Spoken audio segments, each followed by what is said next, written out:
We now return to the 6th annual Fannie Awards.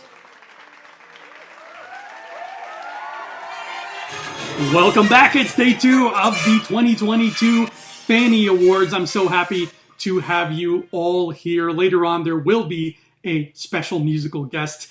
Spoilers, it's not Celine Dion. I'm sorry. Don't take it out on me.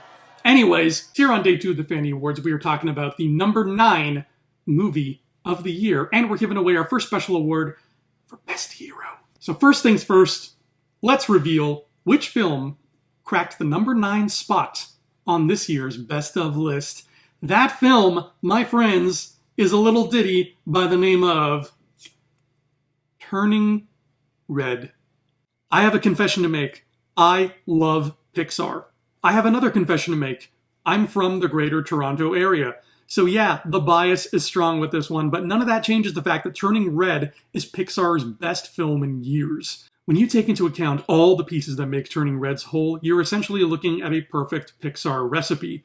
An endearing protagonist, a heartwarming story, magic, humor, relatable issues. It's all there, and it's all painted in wonderful, vibrant strokes. Now, even something as hallowed as Pixar has delivered their share of not-so-greatest hits, and since Turning Red involves magical transformations and revolves around the relationship between a girl and her mother, I can't help but wonder if this is the kind of movie the studio was trying to make back when they made Brave. In fact, as a fun experiment, I suggest watching the two back-to-back to see just how much they've improved from one attempt to the next. Turning Red is pure gold.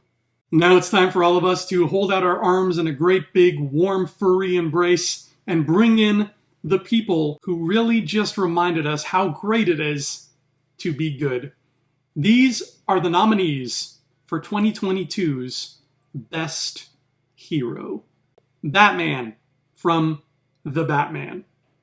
Shuri from Black Panther Wakanda Forever. Naru from Prey.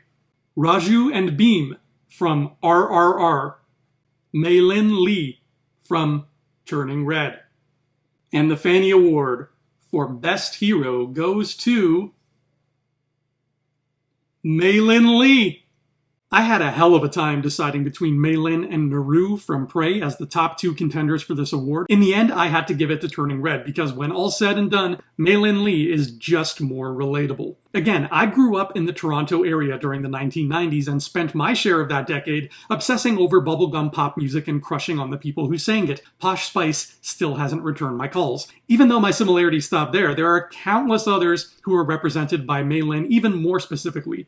Young girls on the cusp of puberty, going through changes and figuring themselves out, all while dealing with being an immigrant and having stubborn, old-world parents. It's so universal, there's almost no way the story could not succeed. American culture has quite a few differences from Canadian culture, so I can't stress enough to American viewers how much Pixar just nailed it here. Very few of us have killed predators that I know of, but Mei Lin is all of us. And when a hero who does great things is all of us, the snowball effect of that can transcend lifetimes.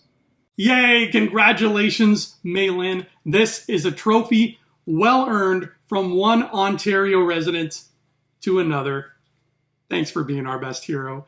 And seriously, Posh Spice, return my calls. So that has been day 2 of the 2022 Fannie Awards. Tomorrow, our number 8 film of the year. What's it going to be? And more importantly, or more terrifyingly, depending on your point of view, who will walk home with the devious award of Best Villain? We'll find out when the Fannie Awards continue. Stick around!